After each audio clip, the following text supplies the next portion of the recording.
13절 말씀입니다. 함께 봉독하겠습니다. 빌립보서 4장 11절에서 13절 말씀입니다. 내가 궁핍함으로 말하는 것이 아니니라. 어떠한 형편에든지 나는 자족하기를 배웠노니 나는 비천에 처할 줄도 알고 풍부에 처할 줄도 알아. 모든 일 곧 배부름과 배고픔과 풍부와 궁핍에도 처할 줄 아는 일체의 비결을 배웠노라. 내게 능력 주시는 자 안에서 내가 모든 것을 할 수 있느니라. 아멘. 네, 오늘 이곳에서 이제 함께 은혜를 나눌 때 저보다 여러분들에게 더 많은 은혜가 있고 이 부족한 종을 통해서 하나님 말씀하시기를 소원하며 이제 말씀 들어가겠습니다. 제가 나이가 들다 보니까 시력에 조금씩 문제가 생겨요. 그렇죠? 시력에 문제가 생김으로 인해서 여러 가지 활동에 제약이 생기더라고요. 책 보는데도 오래 못 보고. 그래서 이렇게 안과를 알아보니까 요즘에는 뭐 안내 렌즈 삽입술이라고 있더라고요. 그래서 그걸 렌즈를 갖다가 인공 렌즈를 집어넣어서 시력을 회복할 수 있는데, 이 수술은 이제 홍채하고 수정체 사이에 이제 그 인공 렌즈를 삽입을 해서 이제 시력을 교정한다고 합니다. 예. 그래서 이제 곧 조만간에 이제 저도 이제 그걸 해봐야 될 것 같아요. 이제 많이 불편하더라고요. 오늘 본문의 사도 바울은 예수님을 만나기 전에 가졌던 그 눈, 그 다음에 그 예수님을 만난 후에 가지게 된 눈이 전혀 다른 상태가 된 것을 알 수 있습니다.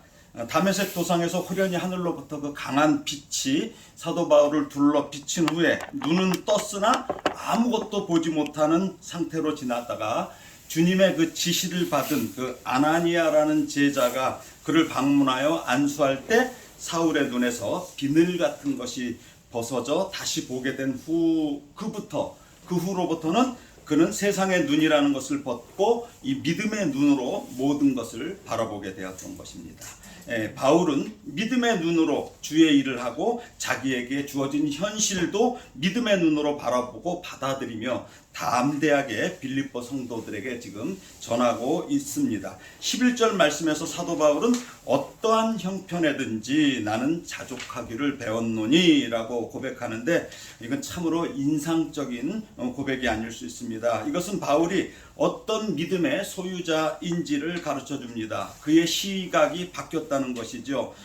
빌립보서는 에베소서, 골로새서, 빌레몬서와 함께 바울의 그 4대 옥중서신 가운데 하나로 옥중에서 기록된 것이지만 오히려 감사와 찬양, 환희와 기쁨이 넘치는 표현이 서신서 곳곳에서 가득하게 나타나고 있습니다. 여기서 보면 어떠한 형편에든지 라는 말은 이 곤경에 처한 이 바울의 궁핍한 생활에 대해서 이 숙명적으로 그냥 받아들이거나 체념한다는 것이 아니에요. 오히려 이 외적인 형편이 어떠하든지 근심과 걱정으로부터 초연한다는 그런 의미입니다. 왜 그럴까요? 사도 바울은 어떠한 형편 가운데서도 그 모든 것을 우리 하나님께서 허락하신 것을 믿은 거예요. 그런 형편 자체를, 그걸 믿고 감사하는 법을 배웠다, 이 얘기죠. 감사하는 법을 배웠다, 그것을 터득했다고 고백하는 것입니다. 여기서 배웠다고 이렇게 하는 것은 뭐예요? 계속적인 학습 과정이 있었다는 이야기죠. 이 말씀에서 알 수 있듯이 사도 바울은 매우 당시에 그 궁핍하고 또 자유를 박탈당한 채 불편한 삶을 살고 있는 데다가 빌립보 교회에서 보내주는 이 후원금, 선교비가 바울이 원하는 시간에 도착하지를 않았어요. 이때. 하나님은 뭐예요? 바울이 궁핍하게 살도록 얼마 동안 내버려 두셨다는 것이죠. 오히려. 여기서 우리는 한 가지 궁금한 점을 발견할 수 있어요.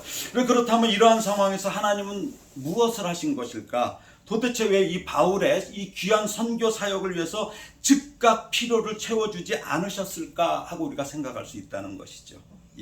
그 의문을 푸는 열쇠가 뭐예요? 여기 오늘 본절에 나타난 사도 바울의 고백 가운데 들어있죠. 사도 바울이 지금 한 말을 바꿔보면, 여러분들이 지금 선교 후원금을 보내주지 않은 이 긴 시간 동안 사실 저는 자족하는 법을 더욱 배울 수 있었습니다.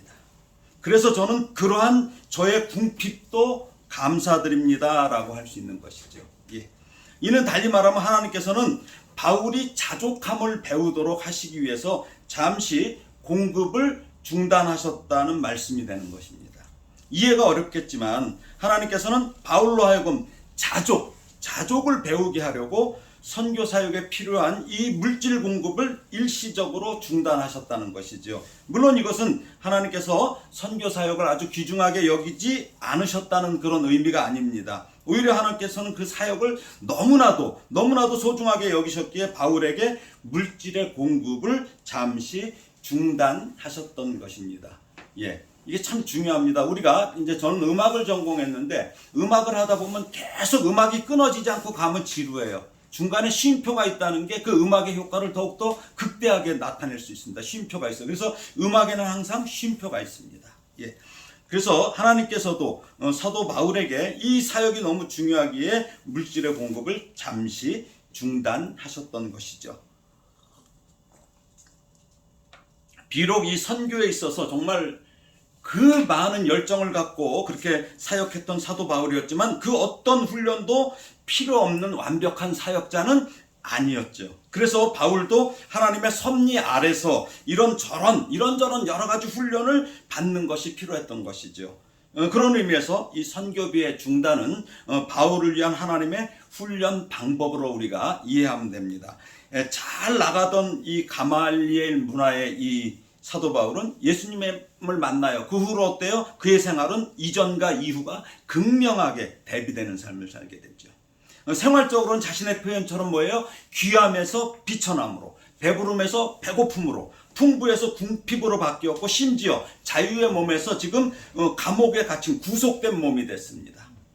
그러나 영적으로는 뭐예요? 그동안 누렸던 그 귀함과 배부름과 풍부와 이 세상에서의 자유를 오히려 배설물로 여길 정도로 자족함을 배우는 과정이었던 것이죠. 우리도 삶에서 그런 기도를 많이 하죠. 하나님 이것만은 꼭 공급해 주시기 바랍니다. 이렇게 간구하는데 하나님께서 도무지 돕지 않으시는 것처럼 보일 때가 간혹 있어요. 어떤 때는 거의 매일 같아요. 매일 삶이 전혀 도와주시지 않는 것 같다는 것이죠. 그런 일을 당할 때 어떻습니까? 상처도 받고 낙심도 하며 하나님을 원망했을 수도 있어요. 우리가 불평할 수도 있고.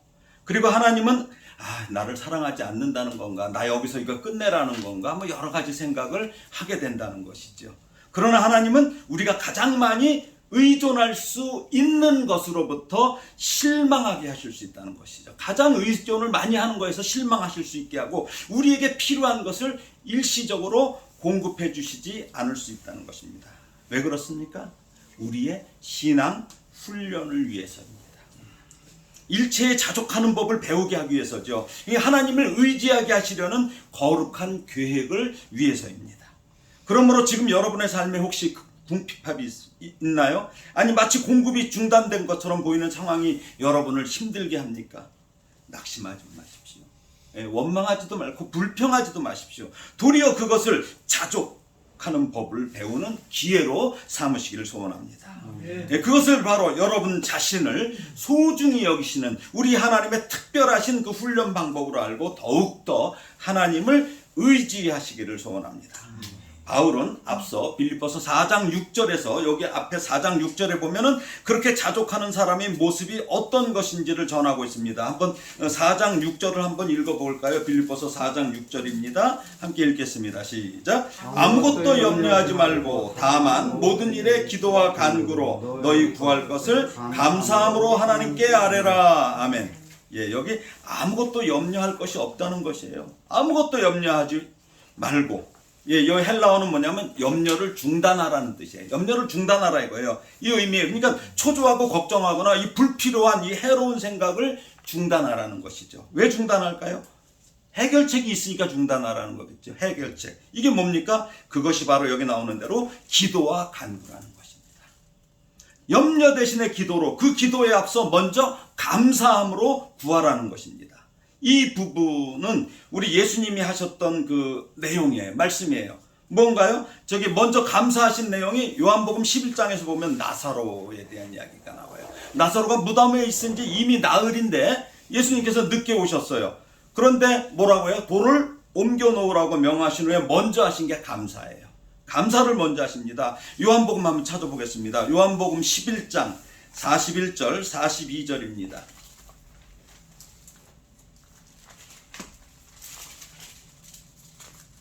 예, 41절 42절 함께 읽겠습니다. 돌을 옮겨놓으니 예수께서 눈을 들어 우러러 보시고 이르시되 아버지여 내 말을 들으신 것을 감사하나이다. 항상 내 말을 들으시는 줄을 내가 알았나이다. 그러나 이 말씀 하옵는 것은 둘러선 무리를 위함이니 곧 아버지께서 나를 보내신 것을 그들로 믿게 하려 함이니이다. 아멘. 이것이 믿음이다. 그러니까 뭐냐면 염려할 시간에 먼저 기도해야 돼요. 그리고 기도할 때 감사부터 나와야 되는 것이죠. 예. 감사는 뭐예요? 염려할 때 절대 나오지 않습니다. 염려할 때는 감사가 안 나와요. 불안한데 어떻게 감사가 나오겠습니까? 예. 그렇다면 감사는 어떻게 나옵니까? 그게 바로 오늘 본문 빌립보서 앞에 있는 7장 4장 7절에 있습니다. 4장 7절 한번 볼까요? 시작. 그리하면 모든 지각에 뛰어난 하나님의 평강이 그리스도 예수 안에서 너희 마음과 생각을 지키시리라. 예. 염려와 불안은 우리의 마음과 생각이 예수 안에 있지 않다는 이야기예요. 예수 안에 있지 않다는 이야기예요. 예. 그럴 때 생기죠. 예수 안에 있다는 확신이 없을 때 생기는 게 바로 염려와 불안입니다.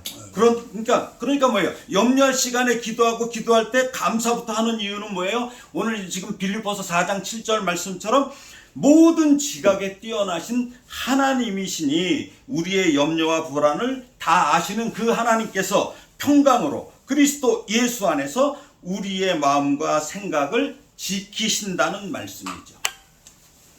먼저 하나님께 감사해야 하는 이유는 하나님께서 그리스도 예수 안에서 너희 마음과 생각을 지키시고 기도에 응답하시기 때문입니다.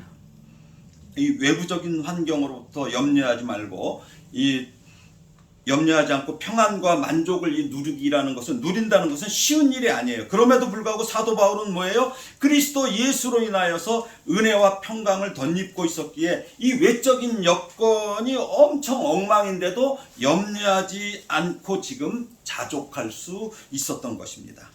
이 자족이란 말은 환경과 상관없이 스스로 만족할 줄 아는 자기 충족감입니다.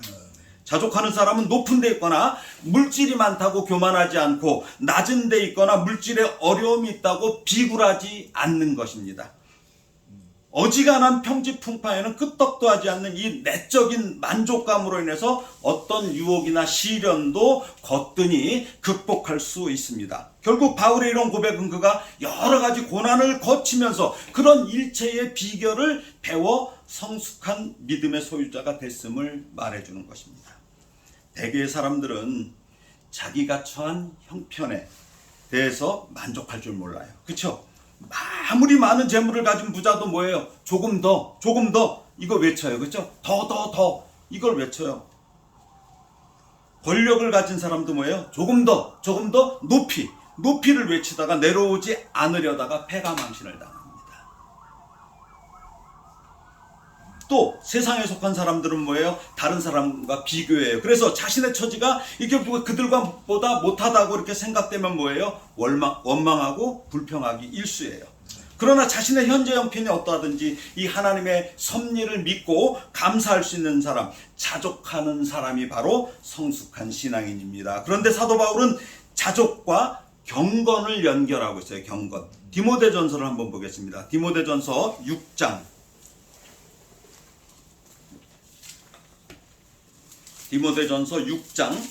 6절에서 8절 말씀입니다. 디모데전서 6장 6절에서 8절 한번 읽겠습니다. 시작. 그러나 자족하는 마음이 있으면 경건은 큰 이익이 되느니라. 우리가 세상에 아무것도 가지고 온 것이 없음에 또한 아무것도 가지고 가지 못하리니 우리가 먹을 것과 입을 것이 있은즉 족한 줄로 알 것이니라. 아멘. 그렇습니다. 자족이란 바로 그리스도 예수로 충족하는 것입니다. 자족하는 마음은 육적인 만족이 아니라 예수 그리스도를 통해서만 영적인 유익과 만족을 얻을 수 있는 진정한 영혼의 만족입니다. 또 경건이란 뭐예요? 세상 염려를 끊고서 오로지 하나님께 자기를 맡기는 이 마음과 태도죠. 우리 겟세마네 동산에서 우리 예수님께서 어떤 기도를 하십니까? 내 아버지여, 만일 할만하시거든 이 잔을 내게서 지나가게 하옵소서. 그러나 나의 원대로 마옵시고, 누구의 원대로? 아버지의 원대로 하옵소서라고 기도하신 것처럼 온전히 하나님께 맡기는 게 경건이에요. 이게 경건이에요. 하나님께 맡기는 게 경건이에요. 우리는 막 이런 모습이 아니라 온전히 하나님께 맡기는 게 경건입니다. 그래서 경건한 사도 바울은 빌립보서 4장 10절에서 13절에서 뭐라고 합니까? 내게 능력 주시는 자 안에서 내가 모든 것을 할 수 있느니라는 이 고백을 하는 것입니다. 내가 모든 것을 할 수 있느니라. 예, 이 말은 뭐예요? 내가 모든 것을 할 수 있는 전능함이 있다는 뜻이 아니에요. 이게 자꾸 오해하고 있습니다. 그게 아닙니다. 사도 바울이 어떤 상황 속에서도 전능하신 우리 주님을 신뢰하기 때문에 그분 안에서 자족을 알기에 염려하지 않고 어떤 일을 만나도 그것을 믿음으로 받아들이고 견딜 수 있는 능력으로 하나님께서 원하시는 모든 것을 할 수 있다는 말이죠. 그러니까 뭐예요? 죽음도 불사한다는 얘기죠. 왜? 하나님을 믿기 때문에. 우리 숫자 그 1은 뭐예요? 완전하다는 그 의미에서 하나님의 수를 나타내죠. 숫자 1은. 그렇죠? 예, 그에 반해서 0은 아무것도 아니라고 해서 우리 뭐예요? 사람의 수를 의미해요. 예, 1과 0을 이렇게 의미해요. 근데 이 아무것도 아닌 존재인 인간의 수 0과 하나님의 수인 1의 관계를 그 복음 광고를 하는 그 정기섭 집사님이라는 분이 있어요. 그분이 이렇게 쭉 그 광고 이렇게 올려놓은 거 보면은 이렇게 광고예요. 0 더하기 1, 0 플러스 1은 뭘까요? 0 더하기 1은 이분은 뭐냐면 100으로 써놨어요. 100. 0 더하기 1은 100. 무슨 뜻입니까? 내가 아무것도 없을지라도 예수님 한 분이면 충분합니다. 100. 만족한다는 얘기죠. 충분한다는 거예요. 반대로 100 마이너스 1. 그러니까 100 빼기 1은 뭐라고 하냐면 0이라고 광고를 해요. 0. 왜 그래요? 100% 성공한 인생이라도 하나님이 빠지면 아무것도 아닙니다. 이렇게 광고를 하고 있어요. 그렇습니다. 경건은 0에서부터 시작하는 거예요. 0에서부터. 아니, 나라는 존재는 무조건 0이라는 인식이 있어야만 우리가 자족할 수 있고 경건에 이를 수 있는 것입니다. 여러분, 잘 사는 것이 무엇이에요? 잘 사는 것. 어떤 분은 우스갯소리로 잘 사는 게 뭐야? 죽지 않고 사는 것이 잘 사는 것이라고 그래요. 지금 살아있는 게 잘 사는 거란 얘기죠. 예. 그러나 일반적으로 잘 산다는 것은 무엇입니까? 돈이 많고, 그렇죠? 편안하게 사는 사람을 잘 산다고 얘기를 해요, 우리는. 그렇죠? 이게 잘 산다는 거예요. 아, 저 장로님은 정말 잘 살아. 이 말은 뭐예요? 그분이 돈 많은 부자라는 거로 우리가 많이 받아들여요. 그러니까 저 장로님은 부자야라는 말이 정확한 표현이죠. 잘 살아가는 저 장로님 부자야라는 말이 잘 맞는 말이지, 잘 산다는 말은 적합하지는 않다는 말씀이에요. 예, 우리가 연예인들이나 권력자, 재벌을 부러워하잖아요. 그 이유가 뭐예요? 이번에도 이제 지방선거가 있는데 막 그 자리를 왜 가려고 그래요? 그리고 왜 부러워해요? 연예인이 뭐 그냥 잘생기거나 예뻐서입니까?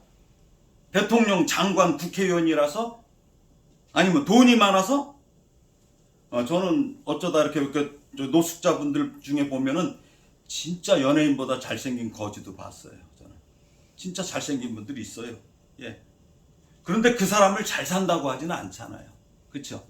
그럼 뭐냐는 얘기죠. 또 우리나라 대통령 중에는 잘생긴 사람을 제가 본 적이 없어요. 제가 눈이 높아서 그러나요? 예, 잘생긴 사람을 본 적이 없어요. 그런데 모두가 대통령을 부러워해요. 하고 싶어요. 또 장관이나 국회의원을 부러워합니다. 왜 그렇습니까? 그분들이 잘 산다고 생각하기 때문이죠. 여기에는 먼저 돈을 잘 벌고 권력으로 하고 싶은 건 마음대로 할 수 있으며, 기회가 되면 아빠 찬스나 뭐 엄마 찬스 뭐 이런 것을 사용할 수 있기 때문이죠. 그렇다면 여러분은 어떻습니까? 잘 사십니까? 잘 사십니까? 왜 잘 산다고 생각합니까? 만약에 잘 사신다고 생각하면 왜? 아니면 못 산다고 생각하신다면 왜 못 산다고 생각하시냐는 얘기죠. 제가 오늘 여러분들에게 잘 살지 못하시는 분은 잘 사는 법을, 또 잘 사는 분은 지속적으로 잘 살 수 있는 비법을 알려드리려고 합니다. 인기가 많은데 자살하는 연예인들도 우리 보았습니다. 많이 보았어요. 인기가 많은데 지난 3월에는 김정주라고 하는 넥슨 창업자가 미국 하와이에서 극단적인 선택을 했어요. 자살했어요. 그분도. 그의 재산이 한화 약 15조 5,600억 원이에요. 그래서 2021년 한국 부자 순위로 3위로 이렇게 등재되어 있더라고요. 조사해 보니까. 근데 자살을 했어요. 또 우리나라의 유력 정치인들도 요 몇 년 사이에 여러 명이 그런 선택을 한 걸 우리가 봤어요. 그렇죠? 네. 그렇다면 이 극단적인 선택은 하지 않았지만 많은 사람들이 잘 살고 있는지는 정말 우리가 유심히 봐야 되는 거예요. 뭐냐 이거죠. 사는 게 뭐냐는 얘기죠. 우리가 흔히 말하는 선망의 대상인 연예인이나 유력 정치인, 재벌이란 분들은 객관적으로는 삶의 그 외적 환경에서는 우리보다 잘 살아야 해요. 예. 잘 산다는 게 아니라 잘 살아야 한다는 것이죠. 그러면 우리 예수 믿는 가정을 한번 보자는 얘기죠. 예수 믿는 가정. 정말 부부간이나 자녀, 부모, 자식 간에 아무 문제가 없이 잘 사는 이 그리스도인들이 정말 많을까요? 제가 상담해 본 거로는 많지 않더라고요. 많지 않더라고요.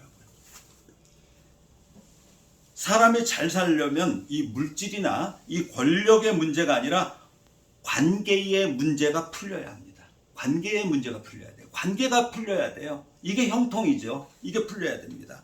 실타래가 얽히면 얼마나 답답해요. 예, 사람 관계가 그렇습니다.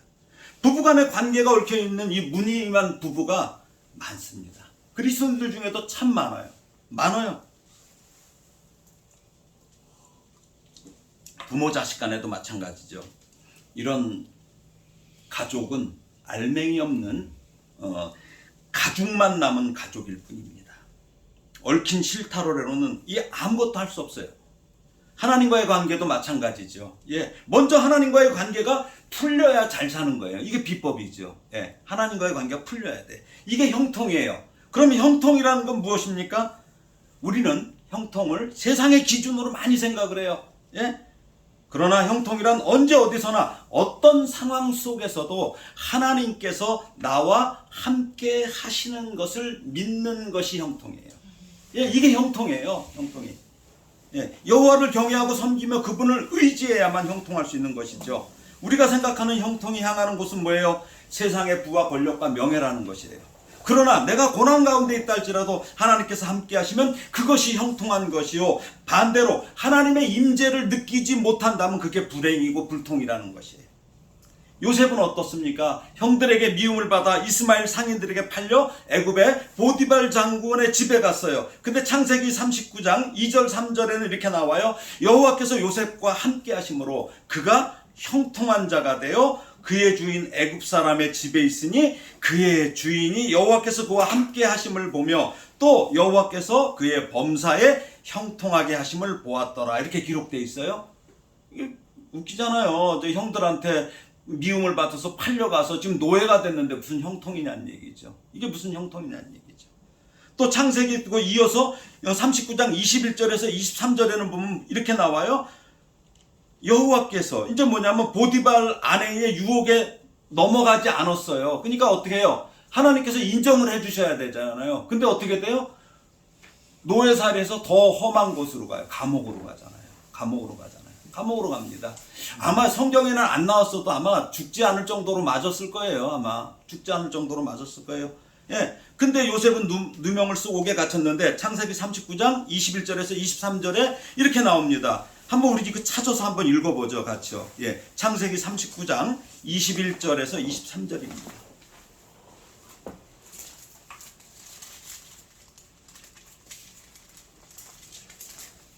예, 함께 읽겠습니다. 시작.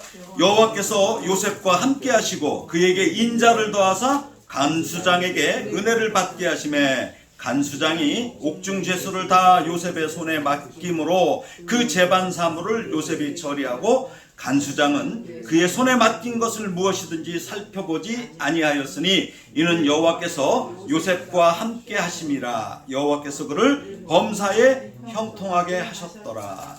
이거 이해가 안 가요. 왜?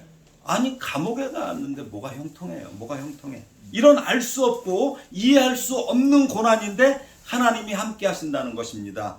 노예의 신분에서 더 나빠져서 죄수의 신분인데 하나님이 함께 하신다는 것을 어떻게 우리가 이해할 수 있겠어요? 근데 제가 이 말씀을 묵상하면서 보니까 요셉의 이런 상황, 그러니까 뭐냐면 이 말씀 속에는 요셉의 이런 상황 속에서도 하나님을 경외하고 섬기며 그분을 의지하였다는 거예요. 예. 이것이 잘 사는 거야. 이게 형통이야. 그러니까 그런 환경에서 거기서 집어치우는 게 아니라 그 상황에서 믿음이 흔들리지 않았다는 거예요. 경건했다는 거예요. 그래서 하나님을 의지하고 다 맡겼다는 거예요. 거기서도 이게 바로 형통이라는 것이죠. 하나님이 함께 하신다고 고난이 없는 게 아니에요. 예, 우리 이거 참 잘못 생각하고 있죠. 마태복음 한 번 더 보겠습니다. 마태복음 8장 24절에서 26절을 볼까요? 마태복음 8장 24절에서 26절입니다. 예, 함께 읽어보겠습니다. 시작. 바다에 큰 놀이 일어나 배가 물결에 덮이게 되었으되 예수께서는 주무시는지라 그 제자들이 나와 깨우며 이르되 주여 구원하소서 우리가 죽겠나이다. 예수께서 이르시되 어찌하여 무서워하느냐 믿음이 작은 자들아 하시고 곧 일어나사 바람과 바다를 꾸짖으시니 아주 잔잔하게 되거늘. 예, 무슨 말입니까? 예수님이 배 안에 계셔요. 지금 배 안에 계신데 어때요? 바다에 큰 물결이 일어나요. 배가 금방 뒤집어질 것 같아요. 그 정도의 고난이 있다는 말씀이에요. 예수님이 배 안에 계셔도, 예, 예수님이 함께 계셔도 믿음이 없으면 이게 금방이라도 죽을 것 같은 생각에 두려워한다는 것이죠. 그런데 예수님께서 제자들에게 뭐라고 말씀하십니까? 여기 어찌하여 무서워하느냐 믿음이 작은 자들. 내가 너희와 함께 하고 있는데 왜 안식하지 못하느냐 이거죠. 왜 두려워하느냐는 얘기죠. 이처럼 우리 비록 성도들이 하나님의 은총을 입고 살아가고는 있지만 이 땅의 삶 자체가 우리에게 이 세상에서는 안식은 아님을 우리가 기억해야 한다는 거예요. 예, 이때 필요한 것이 뭐예요? 믿음의 연단을 통해서 얻을 수 있는 자족이요 경건이 필요한 것이죠. 예, 믿음이 없이는 하나님을 기쁘시게 해드리지도 못하고 평안하지 못하니 잘 살지 못하는 거예요. 이게 믿음이 있어야 잘 사는 거예요. 우리가 그저 죽지 않아서 잘 사는 사람이 될 수는 없다는 거예요. 우리가 진정 살든지 죽든지 내 몸과 삶에서 그리스도가 존귀하게 되는 경험이 있기를 축원합니다.